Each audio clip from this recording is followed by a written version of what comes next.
Bonjour tout le monde, bienvenue sur Mes idées de papier pour cette nouvelle vidéo créative. Le projet que je vous propose aujourd'hui, en fait, ça fait un petit moment qu'il est dans la liste d'attente.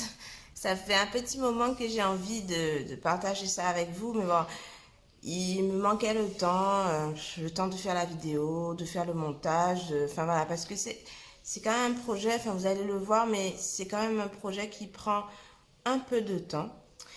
Mais voilà, j'aime beaucoup et je pense que vous aussi, en tout cas j'espère que vous allez vraiment beaucoup apprécier. Alors, je ne sais pas si vous êtes comme moi, mais moi, quand je scrape, j'aime bien avoir tout à disposition de façon organisée, en tout cas dans le scrap, hein, parce que c'est pas tout le temps le cas dans les autres domaines, mais voilà, j'aime avoir mon plioir, mes muscles 3D, mon stylo, mon crayon, mon outil touche à tout, voilà, j'aime avoir tout ça au même endroit. Et donc, je m'étais fait un petit organisateur de bureau. Au début, je me suis inspirée de celui que Scrap with Steph. Je ne sais pas si vous la connaissez, moi j'adore ce qu'elle fait. Mais voilà, je m'étais inspirée de... J'avais refait en fait celui qu'elle avait proposé sur son blog. Et puis au fur et à mesure, ben, en fait, ma façon de m'organiser a évolué. J'ai pris mes marques. Et du coup, ben, il est devenu trop petit par rapport à mes attentes et à ce qu'il me fallait à moi. Et donc, ben, il a bien fallu que je m'en fasse un qui me corresponde à moi, qui corresponde à ma façon de vouloir avoir les choses dont je me sers le plus souvent à côté de moi, là, sur le bureau, rangé. Et donc, je me suis inspirée de celui que j'avais déjà fait. Et du coup, je vous présente mon petit organisateur de bureau. Alors, je dis petit, c'est vrai qu'il peut paraître un peu grand pour le coup, mais là pour le coup, vous allez vraiment ranger dedans. On va ranger tout ce dont on a besoin dedans. Et franchement, il prend pas tant de place que ça sur le bureau. Donc ici, il y a une petite case pour les ciseaux. Dedans, j'ai mis mes ciseaux, mon cutter, enfin voilà, tout ce qui coupe, hein, voilà, j'ai mis tout ça dedans. Ici, c'est une case pour mon cahier. Je l'ai juste à côté de moi, je vais vous montrer. Hop. Voilà, mon joli cahier Stampin' Up, tout beau, tout magnifique. Et c'est mon cahier à idées. Donc, comme ça, il sera à portée de main sur le bureau. Ici, j'ai mis une case pour mon outil touche à tout, mon plioir. J'aime bien aussi avoir un ou deux vapos à disposition. Enfin, voilà. Donc, ici, j'ai fait une case pour ça.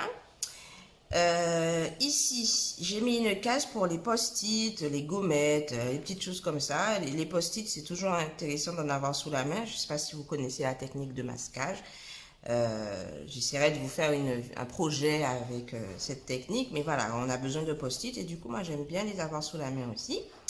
Une case ici pour mon rouleau adhésif, ma colle en rouleau adhésif, oui. Une case ici pour mes mousses 3D. Ici, j'ai fait une case pour les stylos, parce que ça, de toute façon, on en a toujours besoin, les stylos, les crayons à papier, voilà.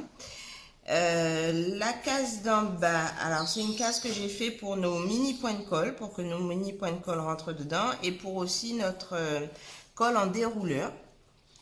Et puis il reste deux cases devant. Donc il y en a une pour la colle, les deux colles, donc la colle de précision et puis notre colle basique.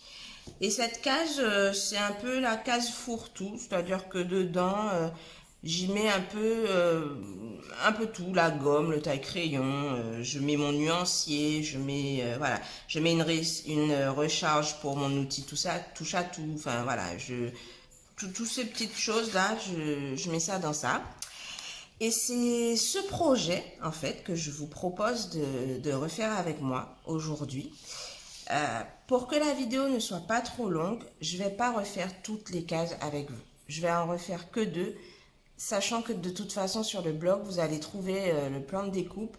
Ce sera un document PDF que vous pourrez télécharger et il va vous détailler vraiment pour chaque case les dimensions du papier, les mesures des plis et aussi les dimensions du papier décoratif.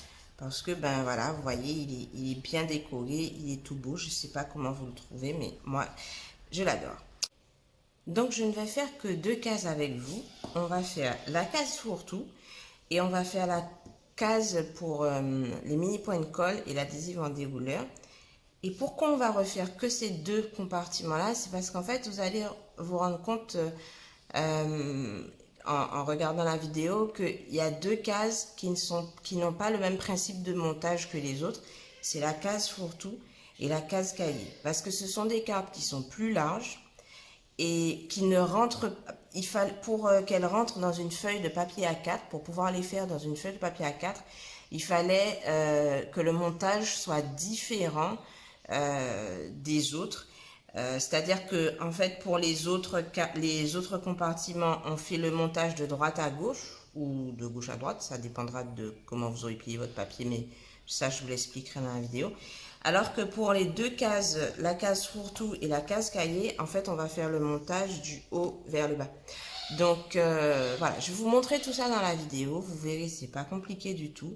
Je vous montre ça dans la vidéo. Donc on va commencer par la case pour les mini points de colle et la colle en dérouleur. Je ne vais pas vous donner les mesures parce qu'elles seront différentes pour chaque case. Donc il vous faudra vous référer au plan qui est sur le blog. Je vais surtout vous montrer en fait ce que vous devez obtenir quand vous avez fait toutes vos marques de plis et vos découpes. Et aussi comment faire le montage. Donc on va commencer par faire les lignes de marquage. Alors moi je les ai déjà faites pour gagner un peu de temps. On fait d'abord les lignes de marquage, on les marque avec le plioir. Après on va couper notre papier de manière à obtenir le gabarit qu'on souhaite. Donc je fais tout ça et je vous montre.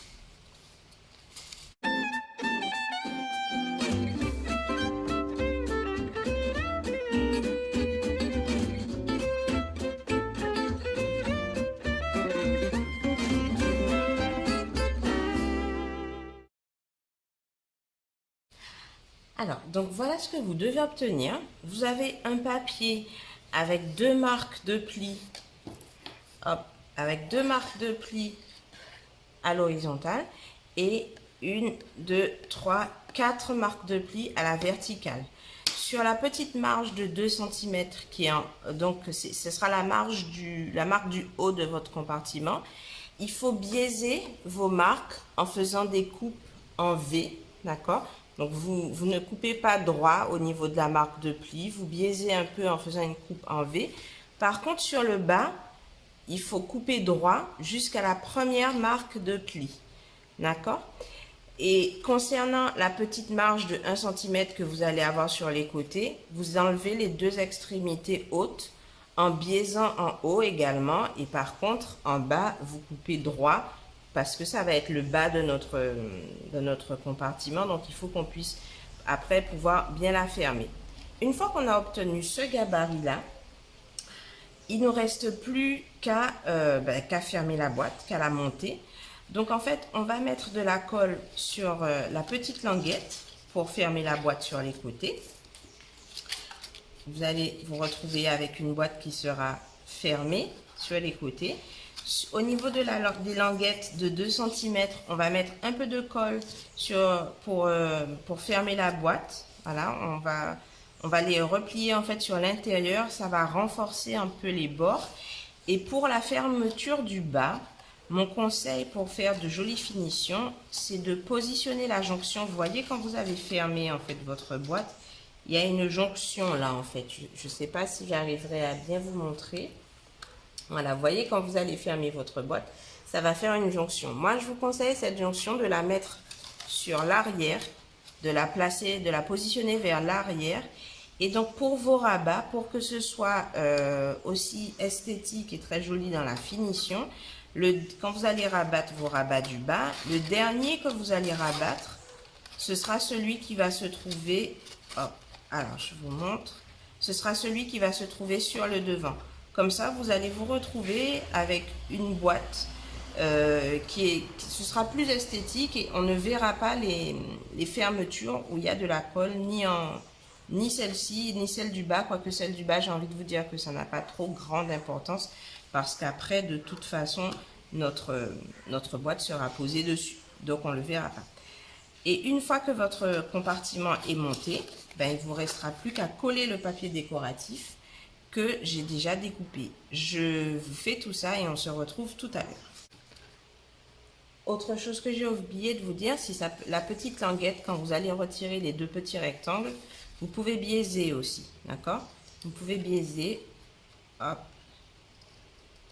et couper un peu, ne pas laisser couper droit. Ça va, au contraire, je vous conseille de biaiser, ça va vous aider en fait quand vous allez replier vos rabats sur l'intérieur.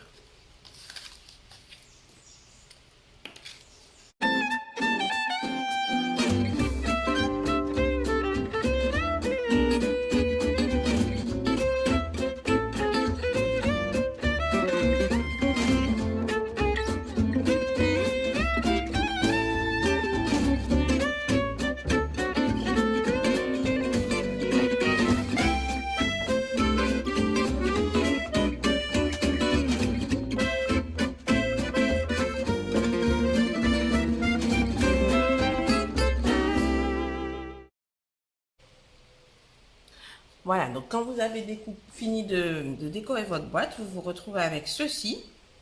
Donc les grands côtés de la boîte, ce sont les côtés de votre boîte et les petits, c'est ce qui va devant et derrière. Ne faites pas la même erreur que moi. Bon là, ça ne se voit pas parce que mon papier est assez foncé, mais la jointure de mon rabat, moi, elle est devant. Voilà, c'est ce que je vous ai dit de ne pas faire et c'est ce que j'ai fait.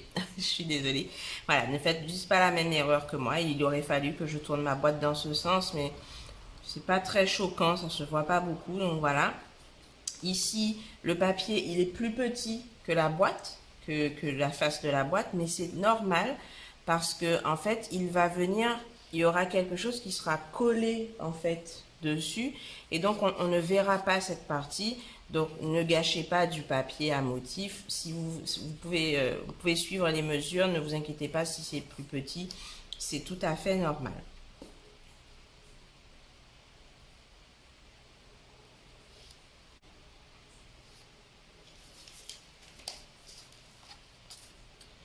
Pour le deuxième compartiment qu'on va faire ensemble, je vous ai dit au début de la vidéo qu'il y aurait deux boîtes, deux compartiments qui auraient un montage différent. C'est le compartiment pour le cahier et le compartiment, on va dire, fourre-tout, où on met un peu tout ce qui n'a pas, tout ce pourquoi on n'a pas trouvé de place.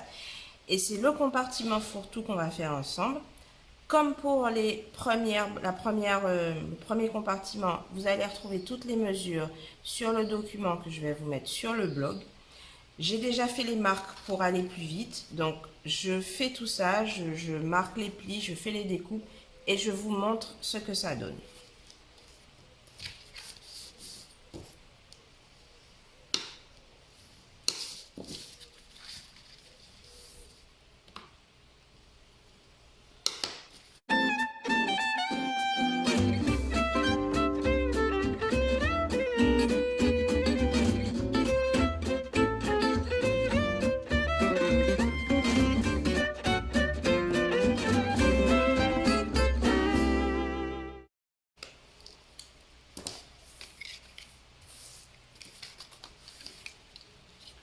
Voilà, donc quand vous avez fini de découper, vous devez vous retrouver avec ceci. Alors, vous allez positionner votre papier de telle façon à vous retrouver avec vos 4 marques de plis à l'horizontale.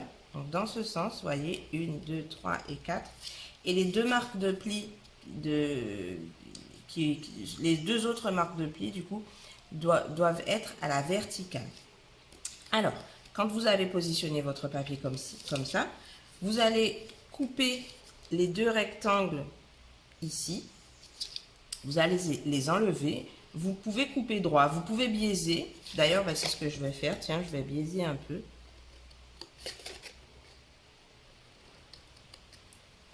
Hop. Donc, vous enlevez les deux rectangles en biaisant un peu sur l'intérieur.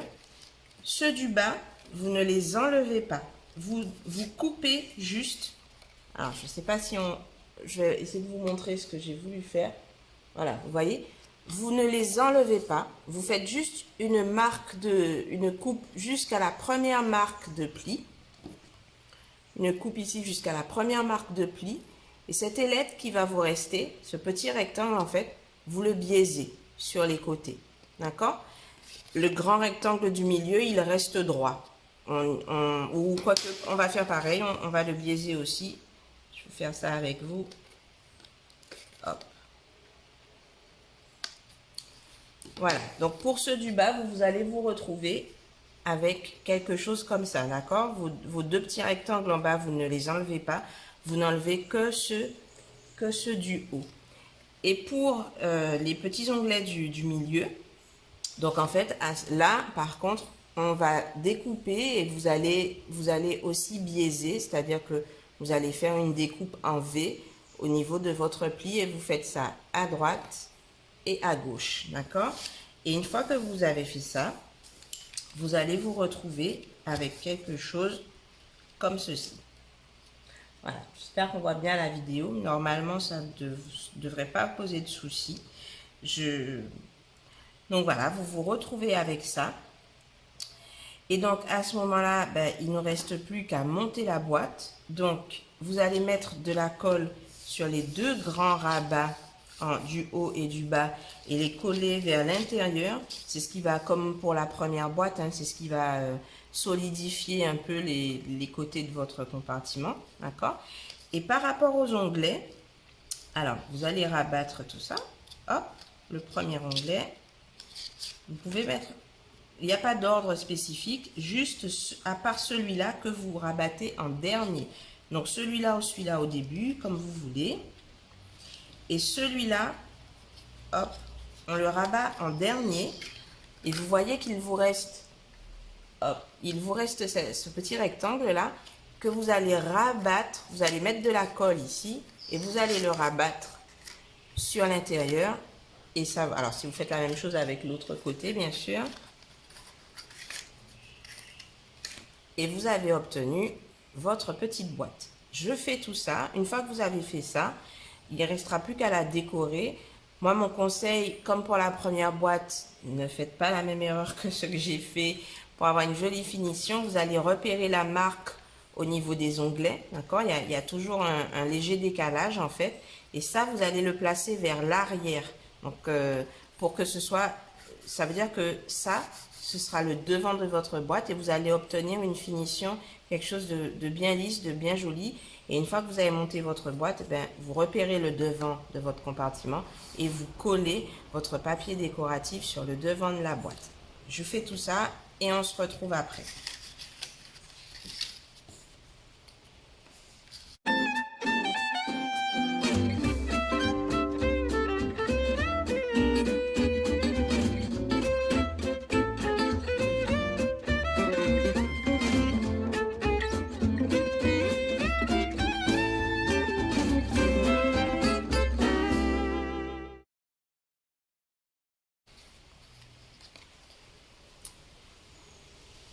Maintenant qu'on a toutes nos boîtes, on va s'occuper de la base.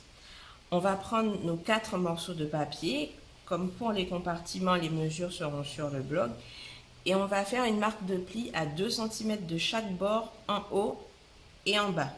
Que ce soit pour le grand morceau de papier ou le petit morceau de papier, on fait une marque de pli à 2 cm du haut et 2 cm du bord bas. Et on va aussi faire une marque de pli à 2 cm du côté. Alors, côté droit ou côté gauche, ça n'a aucune importance. Mais par contre, alors moi, vous voyez, sur mon papier, sur mes papiers, moi j'ai choisi de mettre ma marque à droite. Ça veut dire que sur tous mes autres papiers, mes marques, il faut que je les fasse sur le côté droit. Voilà, donc vous choisissez le côté, ça n'a vraiment aucune importance. Mais par contre, si vous commencez à droite sur votre premier papier, toutes les autres marques devront être aussi à droite sur les 3 autres papiers. Quand vous aurez marqué vos plis, on va enlever juste les 2 petits morceaux, les 2 petits rectangles qui seront en haut et en bas. Et on va les enlever sur nos 4 morceaux de papier. On va aussi, on va faire une découpe. On va biaiser le petit morceau, la petite languette qui nous reste. On va biaiser légèrement. Et une fois qu'on aura fait ça, on va rattacher nos papiers l'un à l'autre en collant la petite languette qu'on aura obtenue à l'arrière du papier suivant. Mais il faudra alterner, c'est-à-dire que vous allez coller un petit, un grand reprendre un petit et finir par le grand, d'accord? Et une fois que nos 4 morceaux seront reliés les uns aux autres, on va coller les rabats qu'il va nous rester à l'intérieur de notre base et on pourra coller après, une fois qu'on aura fait toute la ceinture, on pourra coller notre fond à l'intérieur et coller aussi nos papiers décoratifs sur l'extérieur de notre base.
Maintenant qu'on a toutes nos boîtes, qu'on a tous nos éléments prêts, pardon, donc on a fait la base, on l'a décoré. Vous voyez que j'ai mis 2 papiers différents parce que, alors, au début j'étais partie pour mettre celui-ci partout et puis en fait, j'ai trouvé celui-là pas trop mal.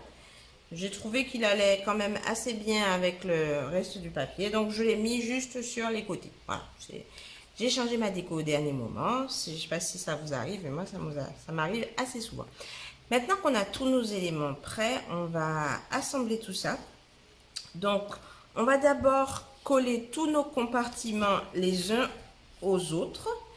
Faites attention parce que... alors, c'est pour ça que le papier quadrillé est très bien parce que du coup, ça vous aide à être droit. D'accord? Bien droit, bien bord à bord. On va mettre de la colle ici et à chaque fois assembler nos éléments. Donc, mettre de la colle ici et hop, bien assembler nos éléments. Faire en sorte surtout qu'ils soient bien vraiment appuyés, bien collés les uns aux autres. Et une fois qu'on aura fait ça, on va les placer, quand on va ils seront tous collés les uns aux autres. On va prendre l'ensemble qu'on aura, on va mettre de la colle. Vous allez mettre de la colle dans le fond de votre base. Vous allez mettre un peu de colle également sur les côtés. Et après, vous allez prendre l'ensemble et mettre le tout dans la base pour que ça forme un ensemble bien solide.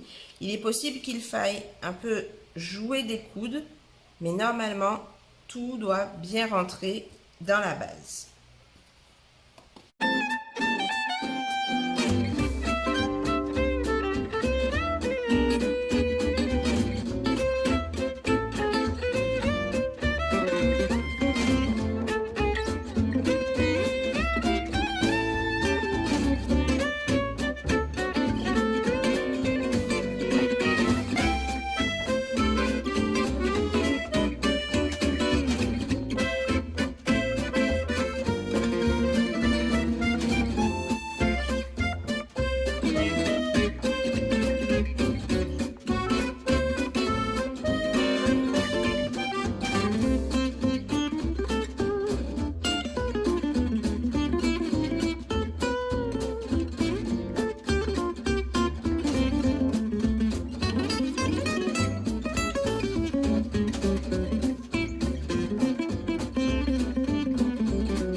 Donc voilà notre ensemble. Vous avez vu que parfois il a fallu trouver des petites astuces pour, par exemple, le tampon encreur ici pour pouvoir bien appuyer en fait que nos deux compartiments se collent trop.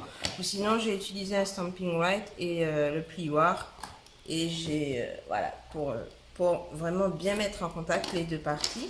Et un endroit où vous devez faire attention quand vous allez mettre de la colle, surtout si vous faites dans le même ordre que moi, vous voyez ici, parce que vous ne pouvez pas mettre de la colle jusqu'en haut à tous les endroits, parce qu'il y a des endroits où sinon la colle va se voir. Donc faites attention, prenez d'abord vos marques pour savoir jusqu'où vous pouvez mettre de la colle. Et une fois qu'on a notre ensemble, on va tout mettre, comme j'avais dit, au fond de la base. Donc de la colle au fond de la base et sur le côté de notre base. Et après, il ne nous restera plus qu'à finir la décoration. Donc on va rajouter notre fil doré et on va coller notre message à l'aide de Dimensional sur le devant.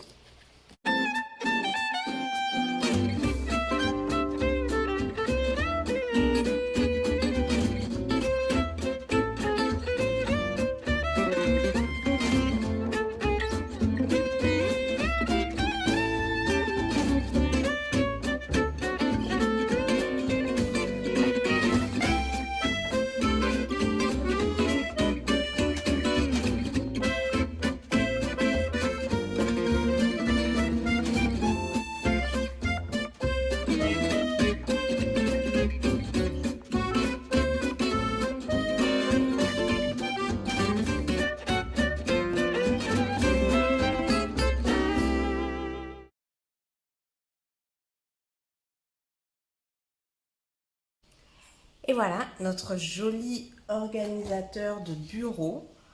On va pouvoir avoir tout ce dont on a besoin sous la main. Je vous le penche un peu parce qu'effectivement, il est un peu grand pour que vous puissiez bien voir. Alors, je ne sais pas ce que vous en pensez. Moi, personnellement, je le trouve très beau et surtout très pratique. Je vous mettrai des vidéos sur l'article du blog, comme ça, vous le verrez mieux. Je vous cache pas que celui que je vous montre en vidéo n'est pas très rempli parce qu'en fait là je vous fais la vidéo alors que je suis en vacances chez mes parents, donc forcément je pouvais pas ramener tout mon matériel avec moi, mais c'était vraiment un projet que je voulais partager avec vous depuis un moment. J'avais déjà remis ça à plus tard à de nombreuses reprises et là je me suis dit non, je profite des vacances vraiment et je le fais et je vous fais un tuto sur ça. Voilà, à mon retour, je vous mettrai quand même une photo de celui qui est sur mon bureau. Alors, c'est le même, sauf qu'il sera dans une couleur différente, avec du papier différent. Mais je vous mettrai la photo sur la page Facebook du blog et aussi sur Instagram. Et comme ça, vous verrez que même si là, il n'a pas l'air très rempli, mais vous verrez que vraiment, en fait, il n'est pas trop grand. Voilà, donc j'espère que vous avez apprécié ce projet. C'est vrai qu'il prend un peu plus de temps que ce que j'ai l'habitude de vous présenter, mais bon voilà, je trouvais que c'était un projet sympa à partager avec vous. Donc si vous avez aimé, ben, n'hésitez pas à me mettre un petit pouce en l'air parce que très franchement ça m'encourage et puis ça me montre que vous aimez aussi ce genre de projet. De toute façon, c'est toujours pareil. Si vous avez des questions à propos de ce projet, si j'ai pas été assez claire ou que vous avez besoin d'aide pour le réaliser, ou même sur autre chose, n'hésitez pas. Tout ce dont vous avez besoin pour me contacter, c'est dans la barre d'infos, par mail, par téléphone, comme vous voulez. C'est vous qui voyez. Et ce sera avec plaisir que je papoterai avec vous. Je vous dis à bientôt.